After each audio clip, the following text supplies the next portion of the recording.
যারা নামাজ পড়ে না, আল্লাহর বিধানগুলি মানে না, যারা আল্লাহর ফরজ মানে না, সুন্নত মানে না, নফল মানে না, ওয়াজিব মানে না, কোনো কিছুই মানে না, শুধু মুসলমান ঘরে জন্মগ্রহণ করেছে, শুক্রবারের নামাজে যায়, আবার দুই ঈদের নামাজে যায়, ঈদের সময় মোটা টাকা খরচ করে কেনাকাটা করে, আবার কুরবানি ঈদ আসলে তারা বড় বড় গরু কুরবানি দেয়, আছে না নাই? এইরকম কাজ করলে আপনি কি মুত্তাকি হতে পারবেন? পারবেন বলেন?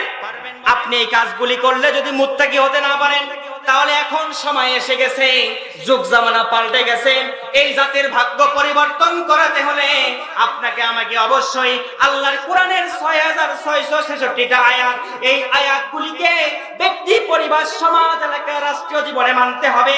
এরপরে এই বিধানগুলিকে জমিনের মধ্যে কায়েম করার জন্য সর্বাত্মক চেষ্টা আপনাকে আমাকে চালাতে হবে। যদি আপনি আমি চালাতে পারি, তাহলে আপনি আমি মুমিন, ঠিক কিনা বলেন? আমরা মুমিন হতে চাই না কাফের হতে চাই? আমরা মুমিন না কাফের হতে চাই? যদি আমরা মুমিন হতে চাই, এখন আপনাদের কাছে চূড়ান্ত সময় এসে গেছে যুগ জামানা পাল্টে দিতে। এই জাতির সন্তানদেরকে আবু সাইদ মীর মুগ্ধের মতো করে রাজপথে দাঁড়িয়ে গিয়ে জমিন যার টাইম চলবে, তার এই চিন্তা চেতনাকে এই জমিনে বাস্তবায়ন করা লাগবে, ঠিক কিনা বলেন? পিন ড্রপ সাইলেন্ট একটা পরিবেশ দিবেন। আমি আরেকবার সালাম দিচ্ছি, জবান ছেড়ে সালামের জবাবটা দিবেন। আসসালামু আলাইকুম ওয়া রাহমাতুল্লাহি ওয়া বারাকাতুহু। ইন্নাল হামদালিল্লাহিল আকরামিল্লাযী খালাকাল ইনসানা ওয়া কাররামা ওয়া 'আল্লামাহু মিনাল বায়ানি মা লাম ইয়া'লাম। فسبحان الذي لا يحصى امتنانه باللسان ولا بالقلم. نشهد أن لا إله إلا الله وحده لا شريك له ونشهد أن سيدنا وحبيبنا ومولانا محمدا عبده ورسوله الذي أرسله بالحق بشيرا ونذيرا وداعيا إلى الله بإذنه وسراجا منيرا. فقد قال الله تعالى في كلامه المجيد وفرقانه الحميد. সবাই একটু মুহাব্বতের সাথে জবান ছেড়ে পড়েন, আউযু বিল্লাহি মিনাশ শাইতানির রাজীম। বিসমিল্লাহির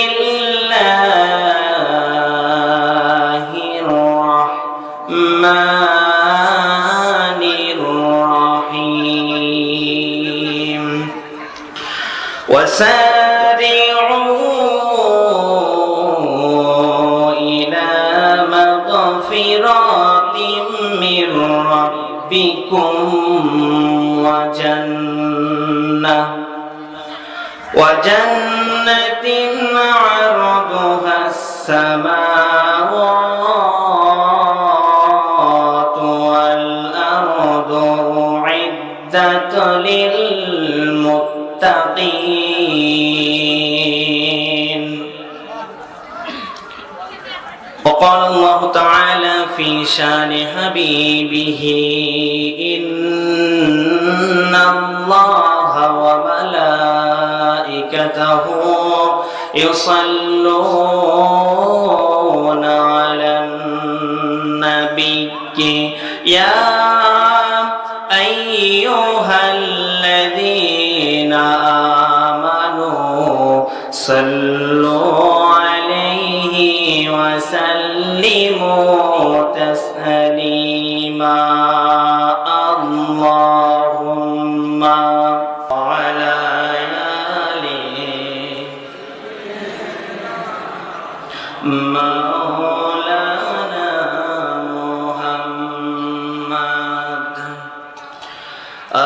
তোমাকে যখন কেউ প্রশ্ন করে কেন বেছে নিলে এই পথ, কেন বেছে নিলে এই বিপদ, কেন বেছে নিলে এই পথ, জবাবে তখন বলি মৃদু হেসে যায় চলি, জবাবে তখন বলি মৃদু হেসে যায় চলি, বুকে মোর আছে হিম্মত, বুকে মোর আছে হিম্মত। সম্মানিত প্রিয় ভাইরা, শুরুতে শুকরিয়া জ্ঞাপন করছি সেই মনিবের কাছে যিনি অত্যন্ত দয়া এবং করুণা করে আমাদেরকে আজকের তাফসীর মাহফিলে আসার সুযোগ এবং তৌফিক দান করলেন। সবাই বলছে আলহামদুলিল্লাহ। দরুদ আর সালাম পেশ করছি বিশ্ব মানবতার মুক্তির দূত বিশ্ব নেতার প্রতি, সবাই বলছি সাল্লাল্লাহু আলাইহি ওয়াসাল্লাম। বিদায়ী আত্মাদের মাগফিরাত কামনা করছি, যারা যুগে যুগে কালে কালে ইসলাম প্রতিষ্ঠার জন্য জীবন দিয়ে গেছে। আল্লাহ পাক সকলকে যেন শাহাদাতের উচ্চ মাকাম দান করেন, সবাই বলেন আমিন। সম্মানিত প্রিয় ভাইরা, আমরা শুনতে এসেছি কি বলেন? কথা বলেন, কি শুনতে এসেছি? এই কোরআনে কোনো ভুল আছে?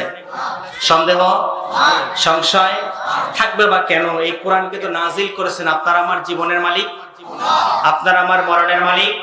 যে আল্লাহ কোরআন নাজিল করেছেন আপনার আমার জীবনের গাইডলাইন হিসেবে, এই কোরআনে কোনো ভুল থাকতে পারে?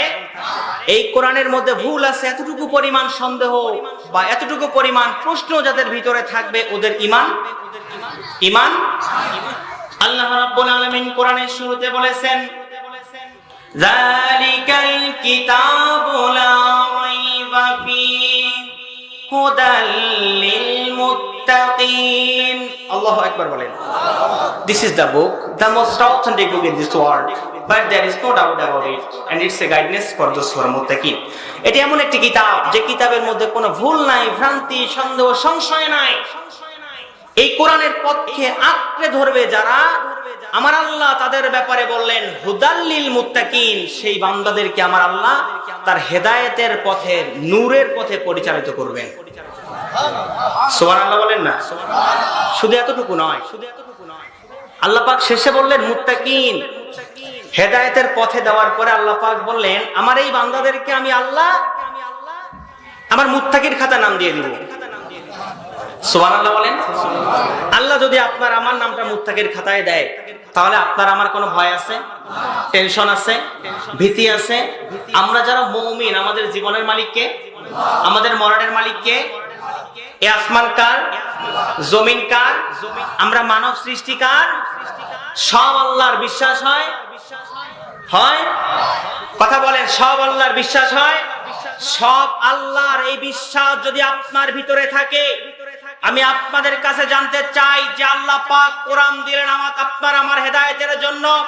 যেই কোরআনের পথ অনুকরণ করলে আপনি আমি মুত্তাকি হব। আজকে 90% মুসলমানের দেশ বাংলাদেশ। এই বাংলাদেশের মধ্যে মুসলিম ঘরে জন্ম নেওয়া কিছু মানুষেরা মুসলমান পরিচয় লালন করে, কিন্তু এই জমিন যার, আইন চলবে তার, এই টেন্ডেন্সি তারা বাস্তবায়ন করতে চায় না। ঠিক কিনা বলেন? মুসলিম পরিচয়ে যারা এরকম চিন্তা ভাবনা নিজের অন্তরে রাখে, এরা মুসলমান নয়, এরা 100% নির্ভেজাল কাফের। ঠিক কিনা বলেন? যেই মাসালায় কাদিয়ানি কাফের হতে পারে, কোরআনকে আপনার আমার জীবনের গাইডলাইন, সংবিধান মানবে না যারা, মুসলিম পরিচয় তাদের ভিতরে থাকতে পারে, অতএব এরা মুসলমান, এরা কাফের ছাড়া কিছুই হতে পারে না। আমরা মুসলমান, আমরা এই দেশ শাহজালালের দেশ, এই দেশ শাহপরানের দেশ, এই দেশ খান জাহান আলী শরীয়তুল্লাহ তিতুমীরের দেশ, এই দেশ আল্লামা সাঈদীর দেশ। 90% মুসলমানের এই জমিনের মধ্যে ইতিপূর্বে সব দেখা শেষ, আগামীতে আল কোরআনের বাংলাদেশ। ঠিক কিনা বলেন? রাজি আছেন কারা কারা? হাত তুলে আল্লাহকে দেখা।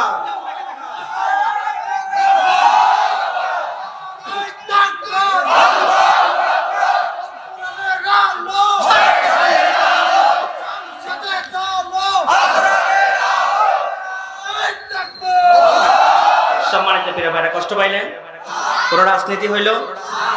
এটা আপনি আমি মুসলমান, আপনার আমার ইমানের দাবি, এটা ঠিক কিনা বলেন? সম্মানিত প্রিয় ভাইরা, কাল বিলম্ব নয়, সরাসরি মূল আলোচনায় যেতে চাই। আমি আপনাদের সামনে মহাবিশ্বের মহাবিশ্বয় আল কোরআনুল কারীম, এই কোরআনের সূরা সংখ্যা কতটি বলেন? জোরে বলেন। 114টা। 114 সূরার মধ্যে একটি মাত্র সূরা ক্রমের দিক থেকে 3 নাম্বার। কয় নাম্বার? সূরাতুল আল ইমরান। এই সূরাতুল আল ইমরান থেকে একটি মাত্র আয়াত তেলাওয়াত করেছি। আয়াতে কারিমা নাম্বার 133। কত নাম্বার? 133। এই সূরা রাসূল করিম সাল্লাল্লাহু আলাইহি ওয়াসাল্লামের উপরে মাদানী জিন্দেগিতে নাজিল হয়েছে, হিজরতের পরবর্তী সময়। এই সূরার নামের একটা শাব্দিক অর্থ, সে অর্থটা হলো ইমরানের পরিবার অথবা ইমরানের বংশধর। এই সূরার আয়াত সংখ্যা 200টি। এই সূরা পবিত্র কুরআনুল কারীমের 3য় নাম্বার পারা থেকে শুরু হয়েছে, 1 থেকে 91 নাম্বার আয়াত পর্যন্ত, এবং 4র্থ নাম্বার পারায় আল্লাহ রাব্বুল আলামিন 92 থেকে 200 নাম্বার আয়াত পর্যন্ত 3 এবং 4 নাম্বার পারার সমন্বয়ে এই সূরাটা নাজিল করেছেন। সুবহানাল্লাহ বলেন না? এই সূরার মধ্যে কোনো সিজদার আয়াত নেই। এই 200টা আয়াত থেকে মাত্র একটি আয়াতে কারিমা তেলাওয়াত করেছি আপনাদের সামনে। আল্লাহ রাব্বুল আলামিন বাস্তবতার আলোকে, যুগ জামানার নিরীক্ষে আল্লাহ পাক আমাকে আমলের নিয়তে বলার, আপনাদেরকে আমলের নিয়তে শোনার তৌফিক দান করুক। সবাই বলেন আমিন। আসেন শুরুতে আয়াতের সরল অনুবাদ জেনে নেই। আল্লাহ রাব্বুল আলামিন বলছেন, ওয়াসারিউ। ছোট্ট একটা উদাহরণ দেই। কিন্ডারগার্টেনে কিছুদিন পর 16ই ডিসেম্বর আসতেছে না? কথা বলবেন একটু ভাই। কিছুদিন পর 16ই ডিসেম্বর আসতেছে না? 26শে মার্চ, 16ই ডিসেম্বর কেন্দ্রিক বিভিন্ন অনুষ্ঠানের আয়োজন করা হয়, বিশেষ করে ক্রীড়া প্রতিযোগিতা। ঠিক কিনা বলেন? খেলাধুলার আয়োজন করা হয়। একটা গোল দেখবেন, গোল চক্কর বানায় না? মাঝখানে খুঁটি দিয়ে চতুর্দিকে দড়ি টান দিয়ে বাউন্ডারি ঘিরিয়ে দেয়। এটাতে কি খেলা হয় বলেন তো? দৌড় খেলা। কি খেলা? দৌড় খেলা। একাধারে প্লে, নার্সারি 1, 2, 3, 4, 5 এভাবে একাধারে চলতে থাকে। বয়স যার কম তার জন্য কিন্তু কি থাকে? দৌড় কম। 100 মিটার অথবা 1 পাক। আস্তে আস্তে এটা পরিমাণ কি হয়? বাড়ে। কিন্তু বেশি বাড়ে না, কারণ হচ্ছে বেশিক্ষণ দৌড়তে গেলে মাথা ঘুরে পড়ে যেতে পারে। এই দৌড় প্রতিযোগিতার মধ্যে যে সবার আগে যায় সে কি হয় বলেন তো? কি হয়? ফার্স্ট। আল্লাহ পাক এই কথাটাই আয়াতে কারিমার মধ্যে বলছেন, ওয়াসারিউ, বান্দা দৌড় দাও। সুবহানাল্লাহ বলেন না? কোন দিকে দৌড় দিবা? দুনিয়ার জমিনের মধ্যে চলতে ফিরতে নানান সময় রাস্তার বাঁকে বাঁকে মোড় আছে না নাই? এই উদয়ন পাড়া থেকে নিয়ে শুরু করে ডুমার বাজার যাওয়া পর্যন্ত রাস্তার মোড় আছে না নাই? আপনি যদি এখন সোজা পথ ধরে দৌড় দেওয়া শুরু করেন, আপনি কি ডুমার পৌঁছাতে পারবেন না মেডিকেল যাবেন? কোথায় যাবেন? মেডিকেল যাবেন। রাস্তা যদি আঁকা বাঁকা হয় আর আপনার টার্গেট যদি থেকে আপনি সোজা দৌড় দিবেন, তাহলে আপনি দৌড়ে সফল হতে পারবেন? ডোমার বাজার তো দূরের কথা, আপনাকে বোরাগাড়ি মেডিকেল নিয়ে যাওয়া লাগবে। ঠিক কিনা বলেন? আল্লাহ পাক বলছেন, সারিউ, বান্দা দৌড় দাও। কোন দিকে দৌড় দিবা? কোন পথে দৌড় দিবা? আমার আল্লাহ রাব্বুল আলামিন আয়াতের পরের অংশের মধ্যে বলছেন, ইলা মাগফিরাতিম মির রাব্বিকুম ওয়া জান্নাহ। ও বান্দা, আমার ক্ষমার দিকে তোমরা দৌড় দাও। সুবহানাল্লাহ বলেন। শুধু ক্ষমার দিকে দৌড় দিলে হবে না, আল্লাহ পাক আপনার আমার গুনাহকে মাফ করবেন। এই জন্য শুধু ক্ষমার দিকে দৌড় দিলে হবে না, আমার আল্লাহ পরের অংশে বললেন, ইলা মাগফিরাতিম মির রাব্বিকুম ওয়া জান্নাহ। ও বান্দা, আমার ক্ষমার পথে তোমরা দৌড় দাও। এই ক্ষমার পথে যখন তোমরা দৌড় দিবা, এরপরে শেষ দৌড়টার, এই দৌড়টার শেষ তোমার হবে আমার জান্নাতে গিয়ে। সুবহানাল্লাহ বলেন না? তাহলে আল্লাহর ক্ষমার পথে দৌড় শুরু করলে এটা শেষ কোথায়? শেষ কোথায়? জান্নাতে। আপনি তো মুসলমান, আমিও মুসলমান, ঠিক কিনা বলেন? আপনার আমার সবারই জীবনে একটা আকাঙ্ক্ষা থাকে আল্লাহর জান্নাত পাওয়া। কি পাওয়া? জান্নাত পাওয়া। একটা চোর মারা গেল, ডাকাত বাটপার, এলাকার ত্রাস মারা গেল, সবাই কি বলে? লোকটাকে জান্নাত দান করুক, ঠিক কিনা বলেন? কি হয় হোক, জান্নাতের দোয়া করতে কোনো কৃপণতা নাই। এ সুদ খায় কিনা, অন্যায় করছে কিনা, জুলুম করছে কিনা মানুষের উপরে, কি করে করুক, হুজুর গিয়ে ঠিকই দোয়া করে আল্লাহ তাকে জান্নাত দিয়ে দাও, ঠিক কিনা বলেন? কিন্তু আমার আল্লাহ বলেন, ও বান্দা, তোমরা একটা দৌড় দিবা, যে দৌড়টা দুনিয়ার জমিনের, দুনিয়ার প্রাচুর্যতার মাঝে, এত প্রাচুর্যতা, সব প্রাচুর্যতাকে ভেদ করে দিয়ে তোমরা যখন আমি আল্লাহর পথে থাকতে পারবা, তোমার নিজেদের ভুলের জন্য তোমরা যখন অনুতপ্ত হয়ে আমার কাছে ক্ষমা চাবা, তোমরা নিজের ভুলের স্বীকারোক্তি দিয়ে যখন তোমরা আমার কাছে ধর্ণা দিবা, এই ধর্ণা দেওয়ার সঙ্গে সঙ্গে আমি আল্লাহ তোমাদের জন্য শুভ সংবাদ দিয়ে দিলাম, তোমাদের জন্য শুভ সংবাদ দিলাম। সেই শুভ সংবাদটা হলো আমার আল্লাহর জান্নাত। সুবহানাল্লাহ বলেন। শুভ সংবাদ কি? জান্নাত।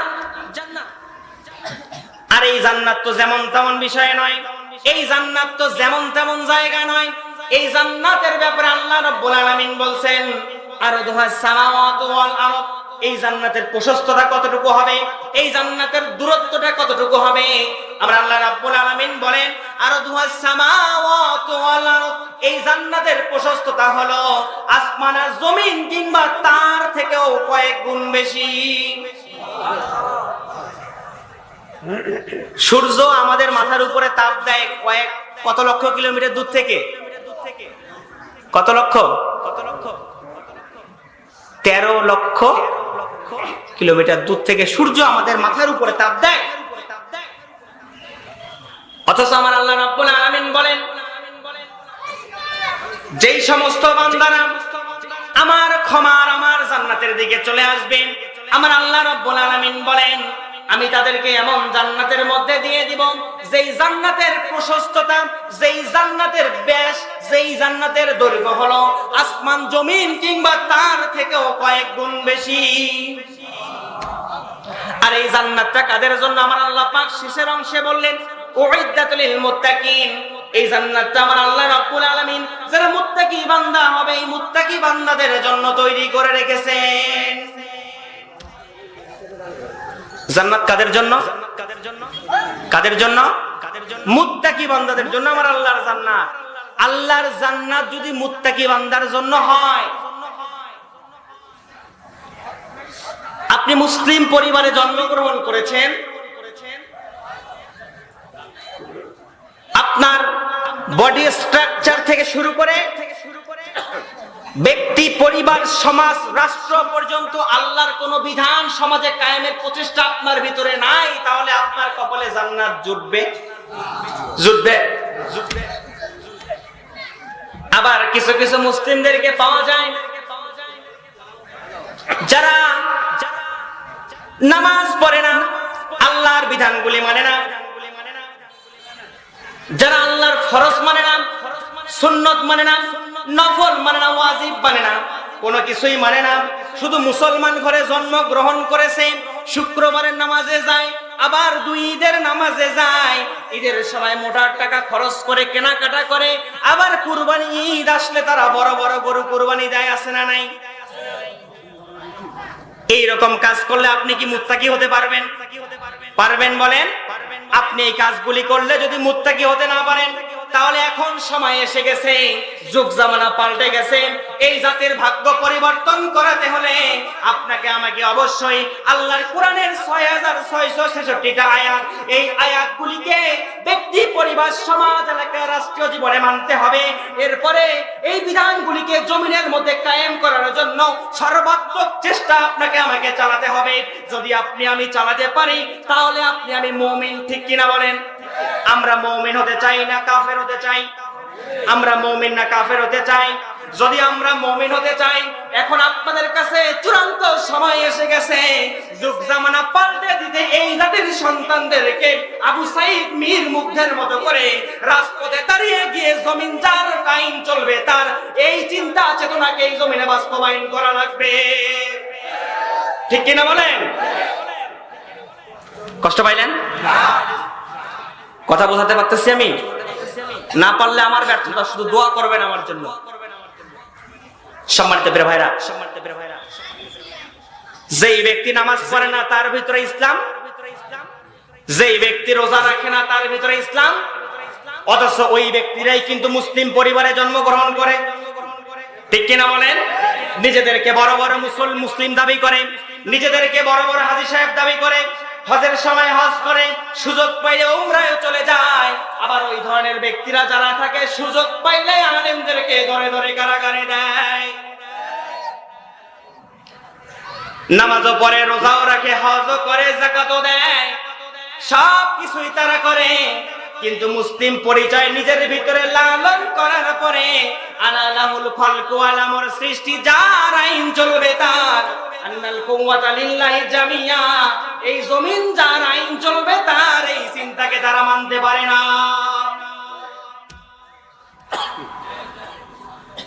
তারা সব মানে কিন্তু আল্লাহর জমিন, আল্লাহর দেওয়া বিধান অনুযায়ী চলবে, এই চিন্তা ভাবনাকে মাথার মধ্যে তারা নিতে পারে না। যার কারণে প্রত্যেকটা জায়গায় জায়গায় তারা ডক্টর কামালের মতো মানুষের তৈরি করা আইন দিয়ে বাংলাদেশ পরিচালনা করার স্বপ্ন দেখে। ঠিক কিনা বলেন? আপনারা আমাকে কথা দিয়েছেন আপনারা মুসলমান, ঠিক কিনা বলেন? যদি আপনারা খাঁটি মুসলমান হয়ে থাকেন, যদি আপনারা খাঁটি মুমিন হয়ে থাকেন, সর্বশেষবারের মতো আপনাদের কাছে আমি জানতে চাই, আমরা যদি মুমিন হতে চাই, আমরা যদি মুত্তাকি হতে চাই, আমরা যদি জান্নাতের পথের পথিক হতে চাই, যদি জান্নাতের পথের পথিক আপনি আমি হতে চাই, তাহলে আপনাকে আমাকে এই চিন্তা মাথার মধ্যে বারবার স্মরণ করতে হবে, এই জমিন যার আইন চলবে তার, কোনো মানব রচিত কোনো সংবিধান চলতে পারে না।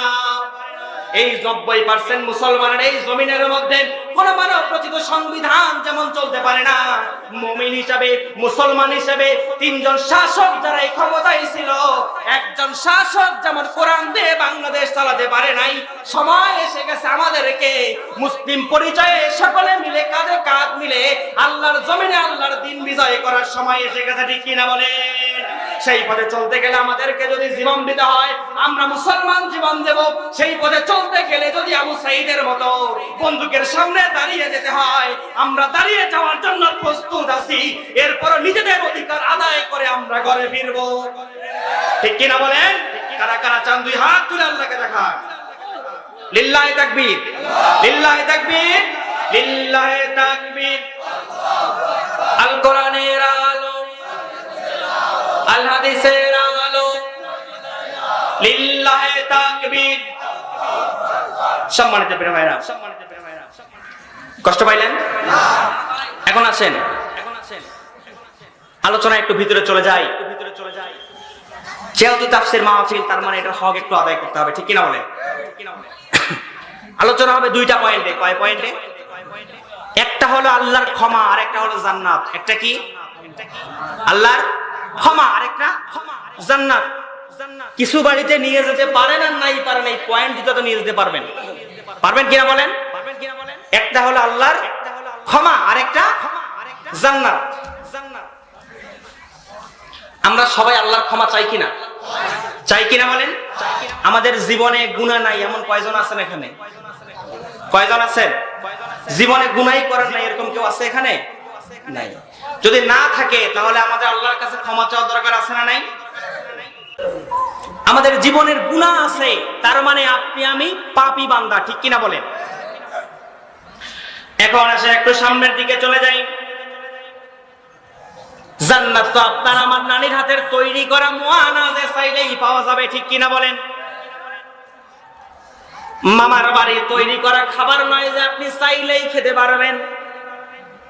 জান্নাত যাবে যারা, জান্নাতি ব্যক্তিদের গুণ তাদেরকে অর্জন করা লাগবে। জান্নাত তো মুখে মুখে বললে আপনি জান্নাত পাবেন, বিষয়টা এমন। একটা প্রবাদ আছে, শেষ ভালো যার সব ভালো। শেষ ভালো যার সব ভালো, তার প্রবাদ যদি সঠিক হয়ে থাকে, কিন্তু করবে জীবনের সব কিছুকে ভুলে যান। আজকের পরবর্তী সময় থেকে একটা সিদ্ধান্ত গ্রহণ করেন, নিজের জীবনের সব কিছুর জন্য আমরা আল্লাহর কাছে পানাহ চাবো, আল্লাহর কাছে ক্ষমা চাবো। আমরা যদি আল্লাহর কাছে ক্ষমা চাওয়ার মতো চাইতে পারি, আমার আল্লাহ তার দয়ার ভান্ডার থেকে আপনার আমার জীবনের গুনাহ মাফ করার জন্য আমার আল্লাহ তার জন্য রেডি হয়ে আছেন। আফসোস লাগে, দুঃখ লাগে, আমরা মুসলমান ঘরের সন্তান, কিন্তু আমরা আল্লাহর কাছে চাওয়ার মতো চাইতে পারি? আমরা চাই পীরের কাছে, কথা বলেন, আমরা চাই পীরের কাছে, আমরা চাই মাজারে গিয়ে, আমরা চাই দরবেশ বাবার কাছে, এরপরে আমরা চাই যত রকমের ভণ্ড পীর আছে তাদের কাছে গিয়ে চাই, ঠিক কিনা বলেন? কিন্তু আপনার আমার জীবনের মালিক কে? আপনার আমার জীবনের ভালো মন্দ ঘটাতে পারেন কে? আপনার আমার জীবনের জন্য ভালো যেটা আসে, কল্যাণ যেটা আসে কার পক্ষ থেকে? আপনার আমার জীবনের জন্য খারাপ সময় যতটুকু আসে কার পক্ষ থেকে? কারণ এই খারাপ সময়গুলির মধ্য থেকেই তো আল্লাহ পাক দেখে নিতে চান কারা ধৈর্য ধারণ করেন, কারা বিপদ আপদ মুসিবতের মধ্য থেকে সদা সর্বদা আমি আল্লাহর উপর তাওয়াক্কুল করতে পারে, সদা সর্বদা তারা আমি আল্লাহর উপর ভরসা করে চলতে পারে। যারা আমার আল্লাহর উপর ভরসা করে চলতে পারবে, আমার আল্লাহ বলেন এদের নামটা আমি আল্লাহ মুত্তাকির খাতায় দিয়ে দিব। আর এই বিপদ আপদ মুসিবতের সময় যারা পথভ্রষ্ট হয়ে যাবে, যারা বিপদের মধ্যে আল্লাহর উপরে ভরসা রাখতে পারবে না, যারা ধর্ণা দিবে মানুষের কাছে, ওই বান্দারা কিন্তু আল্লাহর জান্নাতে যেতে পারবে বলেন? তাহলে আমাদের তকদিরের ভালো মন্দ কার কাছে? আরো জোরে বলেন, কার কাছে? আমাদের তকদিরের ভালো মন্দ যদি আমার আল্লাহর কাছে হয়ে থাকে, তাহলে এই তকদির পরিবর্তন করতে পারেন একজন, তিনি কে? আরো জোরে বলেন না কে? সে আল্লাহ পাক কোরআনের মধ্যে আয়াত নাযিল করে দিয়েছেন। আল্লাহ রাব্বুল আলামিন বলেন, মা আনজালনা আলাইকাল কিতাবা মা আনজালনা ইলাইকাল কিতাবা লিতাশকা। আল্লাহু আকবার বলেন। আল্লাহ তাআলা বলেন, মা আনজালা আলাইকাল কুরআন লিতাশকা। আল্লাহ পাক বলেন, নবী আপনার উপর আমি আল্লাহ কিতাবকে নাজিল করেছি, এমনি এমনি নাজিল করি না।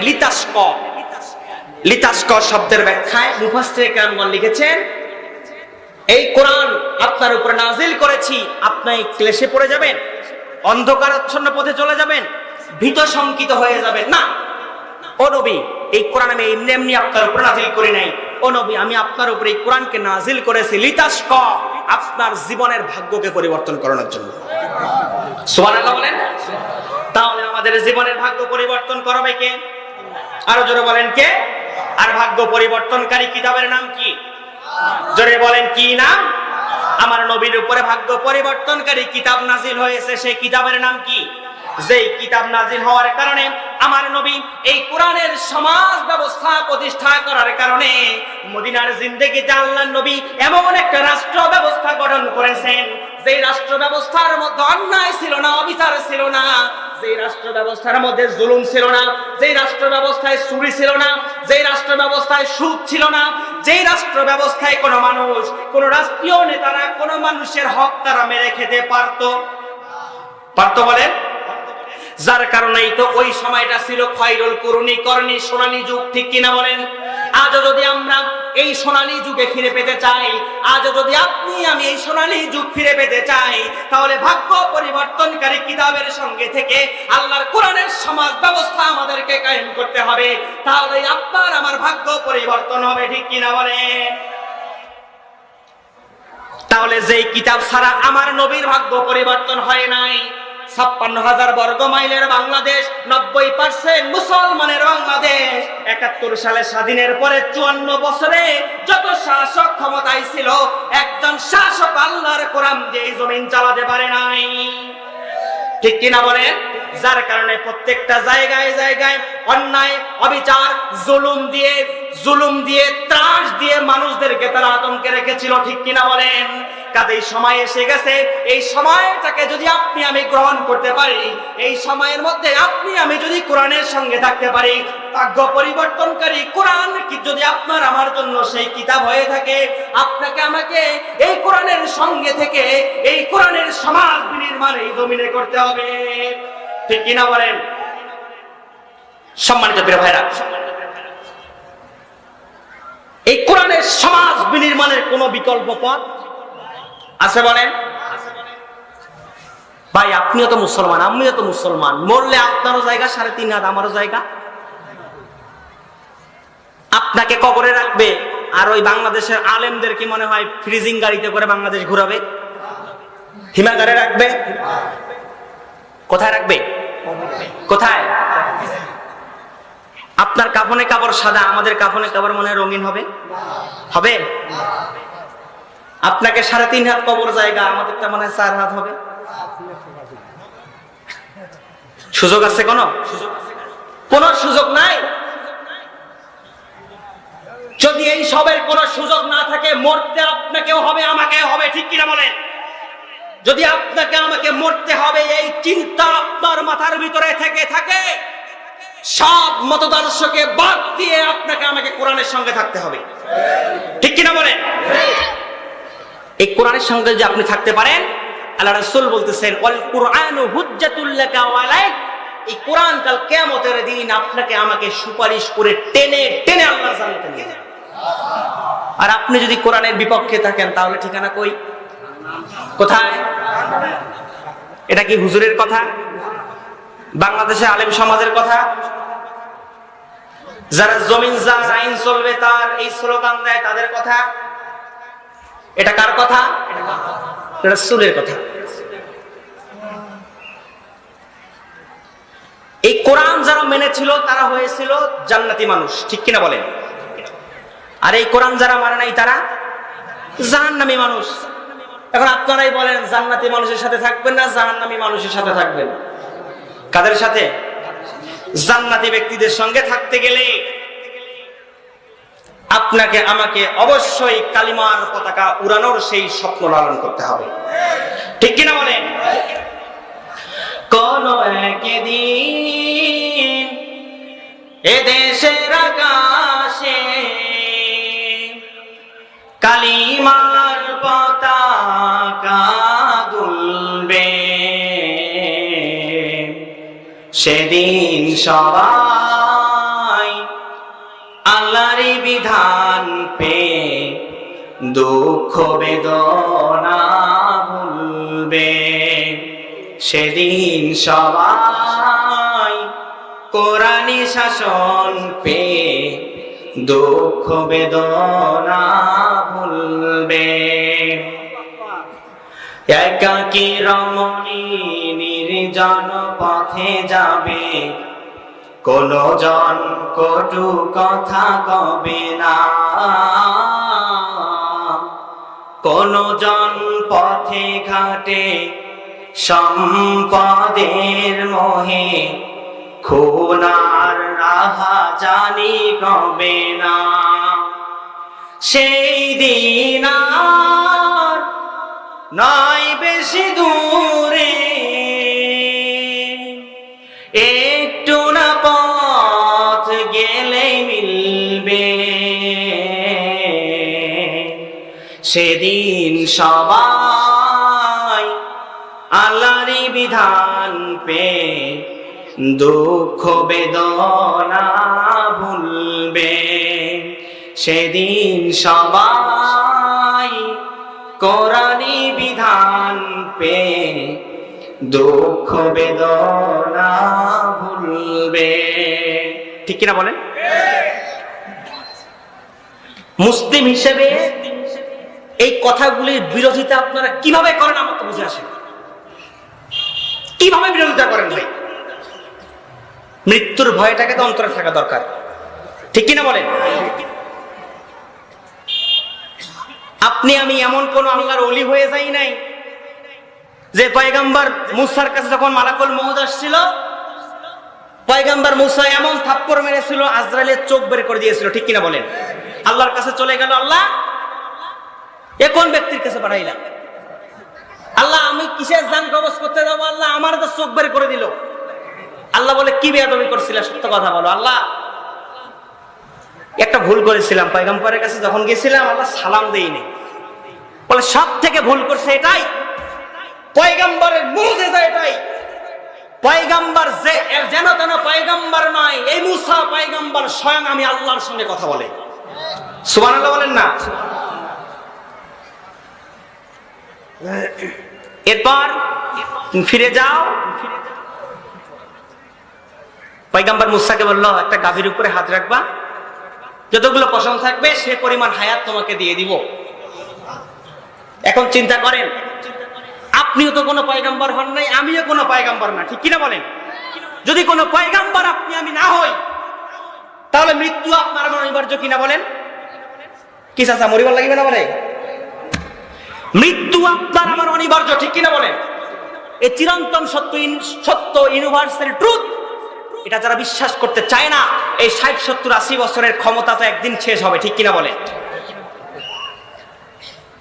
বাংলাদেশের আপসীর নেত্রী একজনকে বলা হয়, নাম কি বলেন তো? কি নাম? মৃত্যুর সঙ্গে পাঞ্জা লড়তেছে না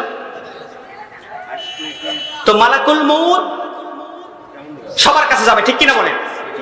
কেউ রেহাই পাবো? আইনামা তাকুনু ইউদরিকুমুল মাউত ওয়ালাউ কুনতুম ফি বুরুজিম মুশাইয়াদা। আপনি যদি গর্তের ভিতরেও চলে যান, শুধু গর্ত নয়, গর্তের থেকেও বেশি কিছু নিচে চলে যান, আপনার মৃত্যু থেকে রেহাই। যদি আপনাকে আমাকে মরাই লাগে, তাহলে কেন ভাই জীবন থাকতে, হায়াত থাকতে কোরআনের বিরোধিতা করি বলেন তো? কেন বিরোধিতা করি? আমার আল্লাহ তো সেই কথাটাই বলছেন, বান্দা আমার ক্ষমার পথে তোমরা একটা দৌড় দিবা। কিসের পথে? ক্ষমার পথে তোমরা একটা দৌড় দিবা। জান্নাতে যাওয়ার জন্য বান্দার চেষ্টা যত বেশি থাকে, আমার আল্লাহর দয়ার করুণা তার থেকেও হাজার হাজার গুণ বেশি থাকে। জান্নাতে যাওয়ার জন্য আমার আল্লাহ বলেন, কোন বান্দা যদি জান্নাতে যাওয়ার জন্য 1 হাত সামনে চলে আসে, আমার আল্লাহ ওই বান্দার জন্য 2 হাত সামনে চলে আসেন।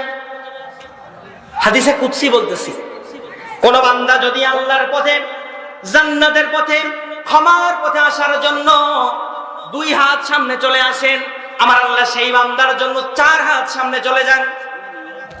শুধু এতটুকুই নয়, কোন বান্দা যদি আল্লাহর পথে, ক্ষমার পথে, জান্নাতের পথে হেঁটে হেঁটে চলে আসে, আমার আল্লাহ রাব্বুল আলামিন বলেন, ওই বান্দা, যে বান্দা হেঁটে হেঁটে আমার দিকে চলে আসে, আমি আল্লাহ রাব্বুল আলামিন দৌড়ে দৌড়ে আমার বান্দাকে আমার জান্নাতের পথে পরিচালিত করাই। আপনি 1 হাত আগাবেন, আল্লাহ কয় হাত? আপনি হাঁটবেন, আল্লাহ আপনার পিছনে। যার কারণে এই তো জীবনের গুনাহ মাফ করার দরকার আছে না নাই? আরো জোরে বলেন না, আছে না নাই? আপনার আমার জীবনের গুনাহ মাফ করার দরকার আছে। আপনার আমার জান্নাতে যাওয়ার জন্য চেষ্টা সাধনা যত না বেশি, আমার আল্লাহর দয়ার করুণা তার থেকেও হাজার হাজার গুণে বেশি। সুবহানাল্লাহ বলেন। শুধু এতটুকুর মধ্যেই ক্ষান্ত নয়, দুনিয়ার জমিনের মধ্যে এই তো শীতকাল চলে এসেছে, লম্বা একটা রাত্রি আমরা ঘুম দিয়ে 5:50 কিংবা 5:45 উঠে ফজরের নামাজ পড়ি মসজিদে গিয়ে, ঠিক কিনা বলেন? অথচ গরমকালে আপনি যদি রাত 12টায় ঘুমান, 3:30 থেকে 3:45 মধ্যে ঘুম থেকে উঠা যায়, কারণ 4টার সময় ফজরের জামাত ধরতে হবে। আর শীতকাল তো দেখেন এমন একটা রাত আল্লাহ পাক দিয়েছেন আপনার আমার জন্য, যেই রাতের মধ্যে আপনি আমি যদি 12টায় ঘুমিয়ে যাই, এরপরও দেখবেন ভোর 5:30 পর্যন্ত অনায়াসে 5 ঘন্টা 6 ঘন্টার একটা শান্তির ঘুম হয়, ঠিক কিনা বলেন? এই দুনিয়ার জমিনের মধ্যে চলতে ফিরতে এলাকার কিছু মানুষ পাওয়া যায়, যেই সমস্ত মানুষদের নেতার সঙ্গে সম্পর্ক ভালো থাকে, ঠিক কিনা বলেন? আপনার এলাকায় যদি এমপির বাড়ি হয়, আপনার এলাকায় যদি উপজেলা চেয়ারম্যানের বাড়ি হয়, কিংবা আপনার এলাকায় যদি এলাকার চেয়ারম্যান যিনি, তার বাড়ি হয়ে যায়, এতটুকু বিষয় খেয়াল করে দেখবেন, রাত 1টা 2টা 3টার সময় 1 দিন 2 দিন 3 দিন তার বাসায় গেছেন, 4 দিনের দিন কিন্তু ঠিকই বলে, এ কি পাগল নাকি প্রতিদিন রাতে আমার বাসায় কেন আসে, ঠিক কিনা বলেন? আপনার যে কোনো সমস্যার জন্য আপনি তাদের বাসায় যেতে পারেন, 1 দিন 2 দিন 3 দিন যাবেন, পরবর্তীতে কিন্তু আপনাকে পাগল বলে তারা আখ্যায়িত করবে, ঠিক কিনা বলেন? অথচ আমার আল্লাহ তো এমন এক আল্লাহ, যেই আল্লাহ বছরের পর বছর চলে যায়, রাতের পর রাত চলে যায়, যে আল্লাহ রাব্বুল আলামিন এমন কোন রাত বাদ দেন না যেই রাতের মধ্যে আল্লাহ রাব্বুল আলামিন রাতের শেষ অংশে প্রথম আসমানে এসে বান্দাকে তার ক্ষমার জন্য ডাকেন না। সুবহানাল্লাহ বলেন না। এমন কোন রাত বাদ নাই যেই রাতে আল্লাহ পাক আমার বান্দাকে এসে ডাক দিয়ে বলে না, আর সেই বান্দাই কিন্তু আপনি। আর কথা বোঝা যায় আমার? সেই বান্দায় আপনি আর আমি। তাহলে এমন কোন রাত যদি বাদ না থাকে, তাহলে ঘুমে কেন থাকো বান্দা? জীবনে যত পরিমাণ গুনাহ করেছো, যত পরিমাণ অন্যায় করেছো, যত পরিমাণ পাপাচার করেছো, সব পাপাচারকে দূরীভূত করে দিয়ে রাত্রিবেলা শেষ রাতে যদি তুমি আল্লাহর জন্য দাঁড়িয়ে যে শীতকালে কনকনে ঠান্ডার মধ্যে তুমি যদি ঠান্ডা পানি দিয়ে ওযু করে এসে জায়নামাজের মধ্যে দাঁড়িয়ে নিজের মস্তকটাকে অবনত করে দিতে পারো, আমার আল্লাহ এত বেশি খুশি হয়ে যাবেন, আমার আল্লাহ তোমার জীবনের সব গুনাহ মাফ করে দিয়ে তোমাকে জান্নাতি পথে পরিচালিত করবেন। তাহলে এমন কোন রাত বাদ নাই যেই রাতে আমার আল্লাহ প্রথম আসমানে নেমে আসেন না। এমন কোন রাত বাদ নাই যেই রাতে আল্লাহ রাব্বুল আলামিন আপনার আমার জীবনের গুনাহগুলিকে মাফ করার জন্য প্রথম আসমানে নেমে আসেন। তাহলে আপনার আমার জন্য প্রতিনিয়ত তাহাজ্জুদ নামাজ আল্লাহর কাছে ক্ষমা চাওয়ার দরকার আছে না নাই? আরো জোরে বলেন না, আছে না নাই? তাহাজ্জুদ আর কি পড়বে? 5 ওয়াক্ত নামাজই তো পড়ে না, তাহাজ্জুদ পড়বে কখন? ঠিক কিনা বলেন? আবার এমনও মানুষ পাওয়া যায় মুসলিম ঘরে জন্মগ্রহণ করেছে, নামাজের খবর নাই। আবার নামাজি ব্যক্তিরা যখন নামাজের দাওয়াত দেয়, এতটুকু বাংলা ভাষায় বলে, নামাজ না পড়িবার পারো কিন্তু মোর ঈমান ঠিক। কথা বলেন, নামাজ না পড়তে পারি ঈমান ঠিক। তোমার বাস স্ট্যান্ডের ঘটনা বলি, 1 বছরও সম্ভবত হয় নাই, কম বা বেশি। মাগরিবের আজান দিচ্ছে, আমি মোটরসাইকেলে করে বাড়ি যাচ্ছিলাম, তো একটা বাস সামনে আসার কারণে গাড়িটা আমাকে ব্রেক দিতে হলো। ঠিক বাস স্ট্যান্ডের সঙ্গে যেখানে বাস থামে, এই যে বোরাগাড়ি থেকে যাওয়ার পথে ডান দিকে একটা হোটেল আছে না মোড়ে, ওই হোটেলে বেঞ্চের মধ্যে এক মুরব্বী, চাচার মতো বয়স হবে, দাড়ি পেকে গেছে, লুঙ্গিটা তুলছে হাঁটুর উপরে। কোথায়? হাঁটুর উপরে। আর এইরকম চাচার বয়সে আরেকজন লোক, দুইজনে কিন্তু বয়স্ক।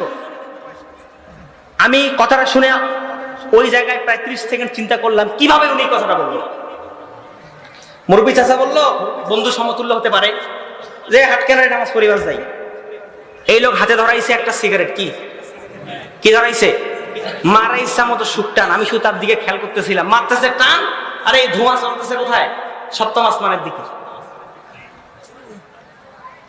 এই মুরব্বী চাচা যখন বলল চল নামাজে যাই, ওই লোকটা তখন বলল, আরে নামাজ পড়ি আর কি হবে, তোমার নামাজ পড়ি কি করলেন, তোমার তো ইমানে ঠিক নেই, আর মুই নামাজ না পড়ি পরে মোর ইমান ঠিক আছে।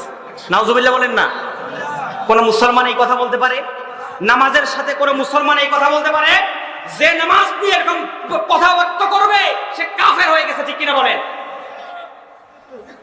মুসলিম হয় না জন্ম নিলেই মুসলমানের ঘরে, কাফের মুমিন তওফাত নামাজের উপরে। মুসলিম হয় না জন্ম নিলেই মুসলমানের ঘরে, কাফের মুমিন তওফাত নামাজের উপরে। জীবন গেলেও নামাজে কবু, জীবন গেলেও সালাতে কবু কইরো না কেউ কাজা। মুসলিম হয় না জন্ম নিলেই মুসলমানের ঘরে, কাফের মুমিন তওফাত নামাজের উপরে। ঠিক না? এটা কি আমার বানানো কথা? বানানো কথা? চিন্তা করে দেখেন, বয়স শেষের দিকে বাংলা ভাষায় একটা কথা বলে, চুলদারি পাকা দেখলে কয় কি, যে আরে তুই তো অর্ধেক পা কবরে ঢুকে দিয়েছিস। কয় না একটা কথা, যে অর্ধেক ঠ্যাং কোনটে কবর। তো যদি এই অবস্থা হয় ভাই, তাহলে আল্লাহর কাছে তওবা করতে আপনার আমার সমস্যা কোথায়? সমস্যাটা কোথায়? আসতে আমি এত অকৃতজ্ঞ কেন? আমার আল্লাহ এত নিয়ামত আপনাকে আমাকে দিয়েছেন, এই 3.5 হাত বডির মধ্যে আমার আল্লাহ 9768 প্রকার চামড়া দিয়েছেন। আপনার আমার ব্রেন, এই ব্রেনের ওজন, মানুষের ব্রেন বা মগজ যেটাকে বলি, এটার ওজন হচ্ছে 125 গ্রাম কম বা বেশি। তাহলে 1/4 অর্ধেক। আর একটা গরুর মগজ তার ওজন হচ্ছে 750 গ্রাম, 1 কেজি কম বেশি হতে পারে।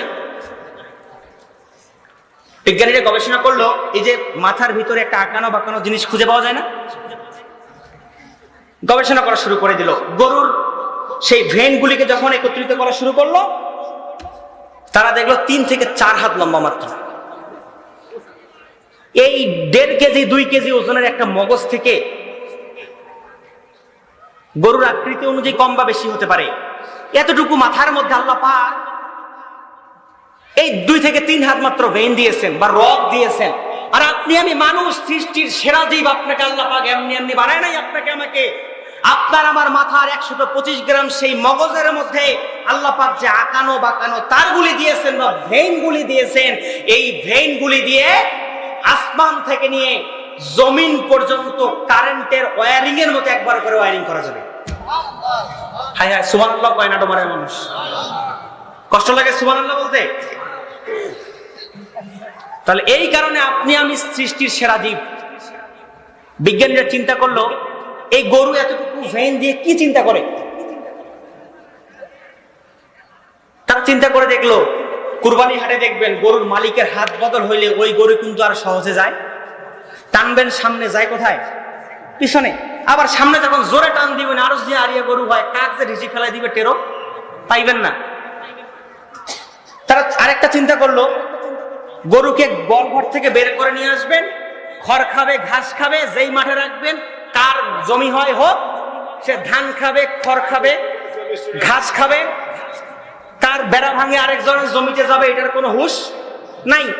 আর মানুষের মাথা আল্লাহ পাক যে ব্রেইন দিয়েছেন, যে ভেইনগুলি দিয়েছেন, এগুলি দিয়ে চিন্তা ভাবনা করে মানুষ চিন্তা করে কিভাবে পৃথিবী থেকে শুরু করে মঙ্গল গ্রহে যাওয়া যায়। আর এখন চিন্তা করতেছে চাঁদে গিয়ে জমি কিনে কিভাবে বাড়ি বানানো যায়। সুবহানাল্লাহ বলেন না? এরই নাম মানুষ। এরই নাম কি? মানুষ। আপনি আমি সেই মানুষ। কাতারে দাঁড় করিয়ে দেখেন, আপনি আমি সেই মানুষ। একটা গরু তার মাথা দিয়ে যদি এরকম 3, 4, 5টা বিষয় চিন্তা করে, আর আপনি আমি মানুষ আশরাফুল মাখলুকাত, সৃষ্টির সেরা জীব, যেই মেধা দিয়েছে আল্লাহ, যেই মগজ দিয়েছে আল্লাহ, যেই শরীর দিয়েছে আল্লাহ, যেই শক্তি দিয়েছে আল্লাহ, এই আল্লাহর জন্য আল্লাহর জমিনে আল্লাহর কোরআনের বিধান, এই কোরআনকে পড়ে বুঝে আমল করে এই কোরআনের প্রত্যেকটা বিধান এই জমিনে কায়েম করতে হবে। ঠিক কিনা বলেন? এর বাইরে যদি যান তাহলে আপনার পরিচয় উলাইকা কাল আনআম বাল হুম আদাল। আপনার পরিচয় আপনি চতুষ্পদ জন্তু জানোয়ারের চাইতেও নিকৃষ্ট। ঠিক কিনা বলেন? আপনি মুসলিম হয়ে কোরআন বুঝতে পারেন নাই, তার মানে আপনি গরুর চেয়েও নিকৃষ্ট। ঠিক কিনা বলেন? আর যেই মেধা নিয়ে, যেই সেন্স নিয়ে আপনি কোরআনের বিরোধিতা করেন, আপনি চতুষ্পদ জানোয়ারের চাইতেও নিকৃষ্ট। এটা কি আমার কথা? আমার কথা। উলাইকা কাল আনআম বাল হুম আদাল। সমস্যা থাকলে কোরআনের আয়াতটা কেটে দেন এখান থেকে। ঠিক কিনা বলেন? আর এই দুঃসাহসিকতা দেখাতে গেলে আপনার ঈমান থাকবে? থাকবে ভাই? সম্মানিত প্রিয় ভাই আমার আসেন, যে আল্লাহ পাক হায়াত দিয়েছেন, যে আল্লাহ পাক আপনার আমার মেধা দিয়েছেন, যে আল্লাহ পাক আপনার আমার শানে 3 হাত বড়ি দিয়েছেন, আপনাকে আমাকে আপনার আমার জীবনের জন্য আমরা পিছনের দিকে যদি তাকাই, এখানে দাড়ি পাকা মুরব্বীরা অনেকে আছেন, 70 বছর 80 বছরের বয়সের কাছাকাছি হতে পারে। ঠিক কিনা বলেন? আরো বেশি আছে। আবার এমন ছোট বাচ্চাদেরকে দেখতে পাচ্ছি যাদের বয়স 4 থেকে 5 বছর। ঠিক না? চিন্তা করে দেখেন, এই বাচ্চাটা মুরব্বী বাবাজিরা একটা সময় কিন্তু ওই বাচ্চার মতোই নাবালক ছিল। ঠিক না?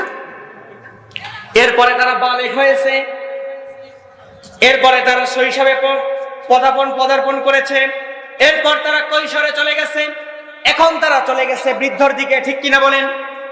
ধারাবাহিক যে সিরিয়ালটা আপনার আমার আছে, এই সিরিয়ালের গণ্ডি আপনি আমি এর বাইরে যেতে পারবো? যদি আল্লাহ পাক হায়াত দেয়, আপনাকে একদিন বুড়ো হতে হবে। ঠিক কিনা বলেন? কিন্তু চিন্তা করে দেখেন তো দেখি, এই সময়টুকুর মধ্যে আপনার আমার জীবনের দিকে চোখটা বন্ধ করে দেখেন, জীবনের দিকে যত আপনি আমি তাকাই, আপনার আমার জীবনে গুনাহ ছাড়া আর কিছুই দেখতে পারি? পারি বলেন? আজকে সারাদিন কয়টা মিথ্যা কথা বলছেন বলতে পারবেন কেউ? কিন্তু অজান্তে কত বলছেন? নিশ্চয়তা আছে? আছে? নাই? আজকে সারাদিনে চগলখড়ি করেছেন কয়টা? গীবত করেছেন কয়জনের নামে? আজকে সারাদিনে মিথ্যা কথা বলে মানুষকে ধোঁকা দিয়েছেন কয়জনকে? এরকম চিন্তা ভাবনা মাথায় আছে? নাই। কিন্তু সব রেকর্ড হচ্ছে কার কাছে? বলেন কার কাছে? সব রেকর্ড যদি আমার আল্লাহর কাছে হয়ে থাকে, তাহলে আপনাকে আমাকে আপনার আমার মস্তকটা আল্লাহর কাছে নত করার দরকার আছে না নাই? আরো জোরে বলেন না, আছে না নাই? সেই কারণে তো আমার আল্লাহ রাব্বুল আলামিন বলেন, ও বান্দা, জীবনে যত গুনাহ তুমি করেছো আমার কাছে যদি ফিরে আসতে পারো, তওবার মতো তওবা যদি করতে পারো, আমার কাছে গুনাহ মাফের জন্য তুমি বান্দা যদি আমার কাছে ধর্ণা দিতে পারো, গুনাহ মাফের জন্য তুমি বান্দা যদি আমার কাছে গুনাহ মাফের জন্য নিজের মস্তকটাকে অবনত করে তাহাজ্জুদের নামাজে দাঁড়িয়ে যেতে পারো, তুমি আমার কাছে যদি সঠিকভাবে ধর্ণা দিতে পারো, আমি আল্লাহ তোমার জীবনের সব গুনাহগুলিকে মাফ করে দিব। সম্মানিত প্রিয় ভাইরা, আল্লাহ রাব্বুল আলামিন আদম আলাইহিস সালামকে সৃষ্টি করলেন। আল্লাহ রাব্বুল আলামিন আদম আলাইহিস সালামকে সৃষ্টি করার পরে ফেরেশতাদেরকে যখন বললেন, ও আমার ফেরেশতারা যাও আদমকে সিজদা করো, সবাই সিজদা করেছিল, একজন সিজদা করে নাই, তার নামটা কি? জোরে বলেন। ইবলিস। ইবলিস সিজদা করে নাই। ইবলিস যখন সিজদা করলো না, আল্লাহর কাছে গর্ব অহংকার করে বলল, আয় রব্বে কারীম, খলাকতানি মিন নার ওয়া খলাকতাহু মিন তিন, আপনি আমাকে আগুন থেকে সৃষ্টি করেছেন আর আদমকে কি থেকে? মাটি থেকে সৃষ্টি করেছেন। আনা খায়রুম মিন, আমি তো তার থেকে উত্তম, আপনি কেন আদমকে আমাকে সিজদা করতে বললেন? এখন বলেন হুকুমটা কার? জোরে বলেন কার? আল্লাহ পাক ইবলিসকে কয়টা হুকুম দিয়েছিল? কয়টা? একটা, যে সিজদা কর। ইবলিস সিজদা করলো। এরপর আদম আলাইহিস সালামকে আল্লাহ পাক জান্নাতের মধ্যে দিয়ে দিলেন। আদম এবং হাওয়া আলাইহিস সালাম জান্নাতে থাকলো, বসবাস করলো। আমার আল্লাহ নির্দেশ দিয়ে দিলেন, আদম যা মন চায় জান্নাতে সব করো, কিন্তু খবরদার ওই গাছের কাছে যাইও না। হুকুম কয়টা? জোরে বলেন কয়টা? একটা। আদম রে, ওই গাছটার কাছে যাইস না। তাহলে আল্লাহ আদমকে হুকুম দিল কয়টা? আর ইবলিসকে হুকুম দিল কয়টা? একটা। উভয় ব্যক্তিকে আল্লাহ পাক একটা করে হুকুম দিলেন। এই একটা করে হুকুম অমান্য করার কারণে ইবলিসকে চিরতরে জান্নাত থেকে বের করে দিলেন।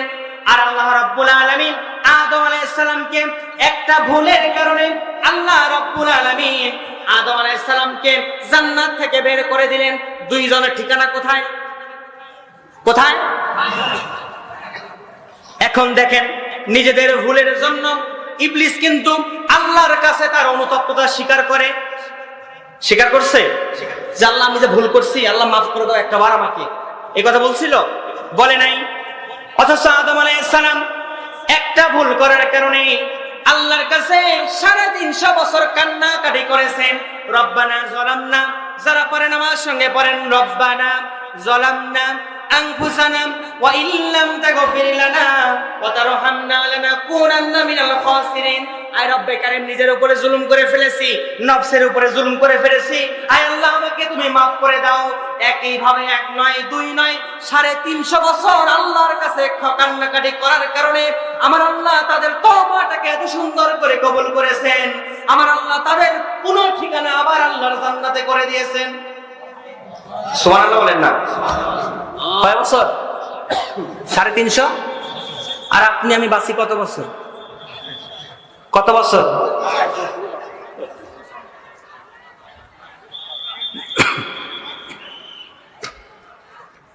আপনি আমি কিন্তু 60 বছর বাঁচি।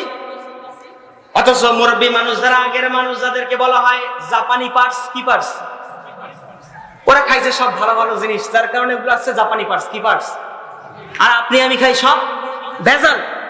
যার কারণে দেখবেন যে বাপের সামনে ছেলের মৃত্যু। বিশেষ করে বর্তমান যুবক সমাজ সব থেকে বেশি addicted mobile, free fire, PUBG, এরপর হারাম অবৈধ সম্পর্ক, গার্লফ্রেন্ডের সঙ্গে সেটিং করা নিয়ে। কথা বলেন। গার্লফ্রেন্ড যখন ধোঁকা দিয়ে দেয়, চলতেছে তো হারামে, যখন ধোঁকা দিয়ে দিল, মেয়ের বিয়ে দিল তার গার্জেন অন্য জায়গায়, আর এই চ্যাংড়া তখন করে কি জানেন? খায় কি? পর্যন্ত কি খায়? কি খায়? বিড়ি, সিগারেট, গাঞ্জা। আবার অনেকে এমন হয়ে যায় সে খায় বিষ। কি খায়? বিষ খাইলে আর রেহাই আছে? আছে। সব থেকে বেশি যুব সমাজ, বাংলাদেশের জরিপ চালিয়ে দেখবেন এখন একটা, সব থেকে বেশি মানুষ গড়ে মারা যাচ্ছে, অধিকাংশের বয়স 12 থেকে নিয়ে 18, 20 কিংবা 22 বছর বয়স। তার কারণ কি? সব থেকে বেশি যুব সমাজ আজকে হারাম কাজে লিপ্ত থাকার কারণে তারা তাদের নিজের জীবনটাকে শেষ করে দিচ্ছে। ঠিক কিনা বলেন? অথচ তাদের হায়াতের মালিক কে? আর আমাদের হায়াতের মালিক সব যদি আল্লাহ হয়, যুবক রব থেকে গাফেল হয়ে কেন তুমি আল্লাহর বিধানের বিরুদ্ধে যাচ্ছ? কেন তুমি 5 ওয়াক্ত নামাজ আদায় করতেছ না? যেই সমস্ত যুবকদেরকে তার পরিবার নামাজের দিকে ধাবিত করতে পারে না, খোঁজ নিয়ে দেখবেন ওই পরিবারের মধ্যে ইসলামিক চর্চা আছে। বলেন। সম্মানিত প্রিয় ভাইরা,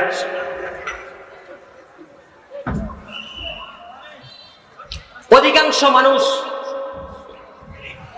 এরকম যারা, এই কি সমস্যা? একটা কথা ভাইরাল হয়েছে, টার্গেট লাইট, তো সেই কাজটা তুমি করলে এখানে চোখে মারো কেন? সম্মানিত প্রিয় ভাইরা, আপনারা কষ্ট পাচ্ছেন? একটু হাত তুলে বলেন তো লিল্লাহি তাকবীর। হাত তুলে বলেন লিল্লাহি তাকবীর, লিল্লাহি তাকবীর, লিল্লাহি তাকবীর। হাত নামান। আদম আলাইহিস সালামকে আল্লাহ পাক 350 বছর আল্লাহর কাছে ক্ষমা চেয়েছিল, কান্নাকাটি করেছিল। এরপর আল্লাহ পাক কিন্তু তাদের তওবা কবুল করেছিল। ঠিক কিনা বলেন? অথচ ইবলিস কিন্তু সেই পথ অনুকরণ করে নাই। ইবলিস তার বরত্ব ঘোষণা করেছিল। ইবলিস বলেছিল, আনা খায়রুম মিন, আদমকে তো মাটি থেকে তৈরি করা, আর আমি তো আগুন থেকে সৃষ্টি। আগুনের সৃষ্টি হয়ে কেন মাটির কাছে মাথা নত করব? এখন বলেন, আগুন হন আর মাটি হন, হুকুম যদি আল্লাহর হয়ে থাকে, এই হুকুমকে অবাধ্য করার সুযোগ আছে? আছে বলেন? একটাই হুকুম না মানার কারণে একটা জাতি, একটা গোষ্ঠী চিরতরে অভিশপ্ত, আর একটা গোষ্ঠী হলো জান্নাতের মেহমান। ঠিক কিনা বলেন? সম্মানিত ভাইরা আমার, ইবলিস তখন আল্লাহকে বলল, আল্লাহ জান্নাত থেকে তো চিরকালে বের করে দিলেন, তাহলে আমার কিছু শর্ত আপনি পূরণ করেন। কি পূরণ করেন? শর্ত পূরণ করেন। বলে কি শর্ত? আল্লাহ কিয়ামত পর্যন্ত আমি হায়াত চাই। আমার আল্লাহ বললেন, ক্বালা ইন্নাকা মিনাল মুনজিরিন, যা কিয়ামত পর্যন্ত তোর হায়াত দিয়ে দিলাম। এরপর আল্লাহ তোমার বান্দাদেরকে আমি ডানে বামে সামনে পিছনে সব জায়গায় ধোঁকা দিব। আমার আল্লাহ ইবলিসের সঙ্গে চ্যালেঞ্জ করেন। আমার আল্লাহ তখন বললেন, আমার বান্দাদেরকে তুমি ধোঁকা দিবা, আমার বান্দার শিরা উপশিরায় ঢুকে তুমি ধোঁকা দিবা। ও ইবলিস, জেনে রাখো, জেনে রাখো, আমার বান্দাদেরকে তুমি যত পথভ্রষ্ট করবা, আর আমার বান্দারা যদি আমার কাছে ফিরে আমার দিকে মুতাওয়াজ্জি হয়ে তার জীবনের গুনাহ মাফের জন্য আমার বান্দারা যদি আমার কাছে ক্ষমা চাওয়ার মতো চাইতে পারে, আমি আল্লাহ আমার বান্দার জীবনের সব গুনাহগুলিকে মাফ করে দিব। বান্দার পাহাড় পরিমাণ গুনাহ থাকলেও মাফ করবেন কে?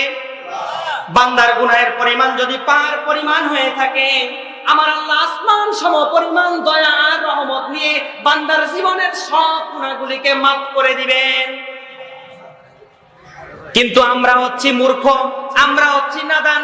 যার কারণে যেই রবের খাই, যেই রবের গোলামি করি, যেই রবের গোলামি করা আপনার আমার জন্য ফরজ ছিল, মুসলিম হয়ে জন্মগ্রহণ করার পরে সেই রবের কাছে আপনি আমি ধর্ণা দিতে পারি না।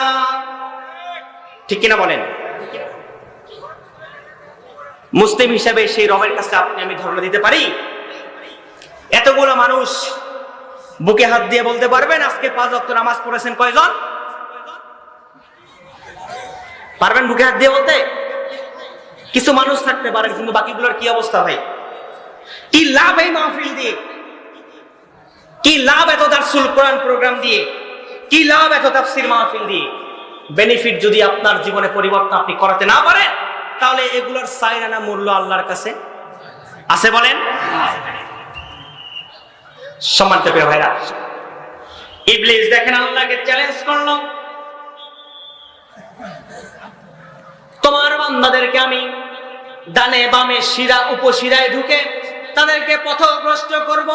আমার আল্লাহ রব্বুল আলামিন বলেন, আমার বান্দাকে যতই তুমি পথভ্রষ্ট হয়ে যাও, আমার বান্দা যদি জীবনের অন্তিম মুহূর্তেও দাঁড়িয়ে আমার কাছে ক্ষমা চাওয়ার মতো চাইতে পারে, আমি আল্লাহ রব্বুল আলামিন জাহান্নামের দ্বারে দাঁড়িয়ে থাকা বান্দাকে পর্যন্ত ক্ষমা করে দিয়ে আমার বান্দাকে জান্নাতের পথে নিয়ে আসবো।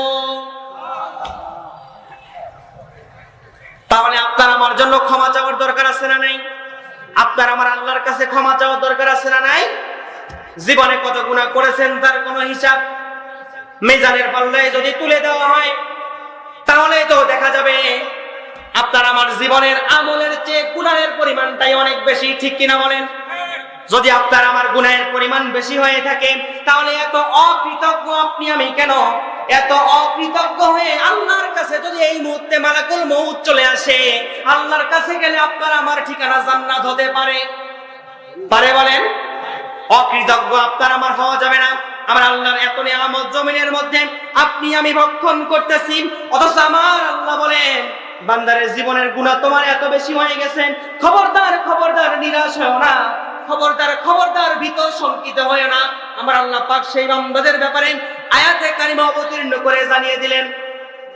আমার আল্লাহ রাব্বুল আলামিন বলেন, কুল ইয়া ইবাদিয়াল্লাযীনা আসরাফু قل يا عبادي الذين أسرفوا على أنفسهم لا تقنطوا من رحمة الله। আমার আল্লাহ বলে, বান্দারে জীবনের যত গুনাহ করেছো, গুনাহের দিকে না তাকিয়ে আমি আল্লাহর ক্ষমার দিকে, মহত্বের দিকে তাকাও, আমি আল্লাহর গুনার মাফের দিকে তাকাও। যদি তোমরা আমি আল্লাহর এত নিয়ামত ভক্ষণ করার পরে নিজেদের উপর জুলুম করেছো, অন্যায় করেছো, গুনাহের দিকে না তাকিয়ে আমি আল্লাহর রহমতের দিকে তাকাও, ইন্নাল্লাহা ইয়াগফিরুয যুনুবা জামিয়া, আমার আল্লাহ তোমার জীবনের সব গুনাহকে মাফ করে দিবেন। তাহলে আপনার আমার জন্য অন্তর খুলে আল্লাহর কাছে ক্ষমা চাওয়ার দরকার আছে না নাই? আরো জোরে বলেন না, আছে না নাই? হৃদয়ের জানালা খুলে দাও না, আল্লাহর প্রেমে কেন সারা দাও না, হৃদয়ের জানালা খুলে দাও না, আল্লাহর প্রেমে কেন সারা দাও না, আল্লাহর প্রেমে কেন সারা দাও না। ক্ষমা চাও ডুবে যদি পাপ দরিয়ায়, আল্লাহ দিবে ক্ষমা করে দয়াও বিনায়, দরগাহে কেন তার হাত পাতো না, দরগাহে কেন তার হাত পাতো না, আল্লাহর প্রেমে কেন সারা দাও না। ঠিক কিনা বলেন? অন্তর খুলে আপনি আমি যদি ক্ষমা চাওয়ার মতো চাইতে পারি, মাফ করবেন কে? জোরে বলেন কে? আফসোস আপনার আমার জন্য, আমরা অন্তর খুলে আমার আল্লাহর কাছে ক্ষমা চাইতে পারি? পারি? পারি না। সম্মানিত প্রিয় ভাইরা, অন্তর খুলে যদি আমরা আল্লাহর কাছে ক্ষমা চাইতে না পারি, তাহলে আপনার আমার জন্য জীবনে এটা ব্যর্থতা, ঠিক কিনা বলেন? আমার আল্লাহ পাক বলেন, ওয়াসারিউ ইলা মাগফিরাতিম মির রাব্বিকুম ওয়া জান্নাহ, ও বান্দা আমার ক্ষমার দিকে আর আমার জান্নাতের পথে দৌড়াও। এখন বলেন, আল্লাহর ক্ষমার পথে আমাদের যাওয়া দরকার আছে না নাই? আরো জোরে বলেন, না আছে না নাই? এরপরে দ্বিতীয় পয়েন্টে আসেন, আল্লাহ রাব্বুল আলামিন বলেন, তোমরা আমার জান্নাতের পথে দৌড়াবা। জান্নাতের পথে আপনাকে আমাকে পরিচালিত হওয়ার দরকার আছে না নাই? আরো জোরে বলেন, না আছে না নাই? রাসূল কারীম সাল্লাল্লাহু আলাইহি সাল্লামের জামানায় একজন সাহাবী ছিল। আল্লাহ রাসূল সাল্লাল্লাহু আলাইহি ওয়াসাল্লাম সাহাবীদের সামনে দাঁড়িয়ে গিয়ে জান্নাতে যাওয়ার জন্য সাহাবীদের সামনে যখন ব্যক্ত করতেছিল, আমরা যে জান্নাতের পথে পরিচালিত হব, আল্লাহ রাসূল সাল্লাল্লাহু আলাইহি ওয়াসাল্লাম সাহাবীদের সামনে দাঁড়িয়ে আল্লাহর নবী সাল্লাল্লাহু আলাইহি ওয়াসাল্লাম সমবেত হয়ে একদিন সাহাবীদেরকে বললেন, ও আমার সাহাবারা, তোমরা কারা কারা আছো আল্লাহর জমিনে আল্লাহর দ্বীন প্রতিষ্ঠার জন্য তোমরা জীবন দিয়ে দিবা? সাহাবারা বলে, ইয়া রাসূলুল্লাহ, আমরা জীবন দিলে আমাদের লাভ কি, আমাদের বেনিফিটটা কি? আল্লাহর নবী বলেন, তাদখুলুল জান্নাতা বিসালাম, আল্লাহর জমিনে আল্লাহর দ্বীন প্রতিষ্ঠার জন্য তোমরা যদি জীবন দিতে পারো, আল্লাহ রাব্বুল আলামিন তোমাদের মরতে দেরি হবে, জান্নাত দিতে দেরি করবেন না। সুবহানাল্লাহ বলেন না? অথচ সাহাবীরা, একজন সাহাবী খেজুর খাচ্ছিল, ওই সময় খেজুর খাওয়া বাদ দিয়ে আল্লাহর নবীর এই ডাকে এই সাহাবা চলে গেল জিহাদের ময়দানে। সুবহানাল্লাহ বলেন না? জিহাদের ময়দানে যাওয়ার পরে সাহাবা যখন শাহাদাতের পেয়ালা পান করলো, আল্লাহর নবী তখন সাহাবীদেরকে বলল, আমার সাহাবারা, আমার ওই পাগল সাহাবা কোথায় যে খেজুর খাওয়ার সময়কে কাল বিলম্ব করে নাই, আল্লাহর জমিনে আল্লাহর দ্বীন প্রতিষ্ঠার জন্য জান্নাতে যাওয়ার পথকে সে যখন চিনেছিল, জান্নাতে যাওয়ার পথকে গ্রহণ করেছিল, এই সাহাবে কোথায়? সাহাবীরা বলে, ইয়া রাসূলুল্লাহ, আপনারা এই সাহাবী শাহাদাতের পেয়ালা পান করেছেন। আল্লাহু আকবার বলেন, আর জোরে আল্লাহু আকবার। কাজেই জান্নাতের পথে পরিচালিত হতে গেলে আপনাকে আমাকে জানমালের কুরবানি করে আল্লাহর পথে চলতে হবে, ঠিক কিনা বলেন? সেই পথের মধ্যে চলতে গেলে বাধা বিপত্তি জুলুম যতই আসুক না কেন, সবকিছুকে উপেক্ষা করে আল্লাহর জমিনে আল্লাহর বিধানকে প্রতিষ্ঠা করতে গেলে, ইসলামকে প্রতিষ্ঠা করতে গেলে, আনাকিমুদ্দিনকে প্রতিষ্ঠা করতে গেলে জানমালের কুরবানি করে পরিবার পরিজনের মায়া ত্যাগ করে দিয়ে আল্লাহর জান্নাতের জন্য আপনাকে আমাকে রাজপথে চলতে হবে, ঠিক কিনা বলেন? সব রকমের বাধা বিপত্তিকে পেরিয়ে আপনি আমি যদি আল্লাহর কোরআনের জন্য এক কাতারে থাকতে পারি, আল্লাহর ক্ষমা আর আল্লাহর জান্নাতের পথে চলতে পারি, অবশ্যই আল্লাহ পাক এই জমিনের মধ্যে এই সমস্ত ব্যক্তিদেরকে দিয়ে আগামীর জমিনের মধ্যে কোরআন দিয়ে বাংলাদেশ চালাবেন, ঠিক কিনা বলেন? সেই পথে চলতে গেলে আমাদেরকে যদি আল্লামা সাঈদীর মতো জীবন দেওয়া লাগে, সেই পথে চলতে গেলে কামারুজ্জামানের মতো জীবন দেওয়া লাগে, সেই পথে চলতে গেলে যদি আলী আহসান মুজাহিদের মতো জীবন দেওয়া লাগে, সেই পথের মধ্যে চলতে গেলে সমস্ত রকমের বাতিল মদর্শকে বাদ দিয়ে আল্লাহর জমিনে জীবন দেওয়ার জন্য আমরা মুসলমান সর্বক্ষণিক প্রস্তুত থাকবো। এরপরও নিজেদের হক বুঝে নিয়ে বাড়িতে ফিরবো। কারা কারা রাজি আছেন দুই হাত তুলে আল্লাহকে দেখা।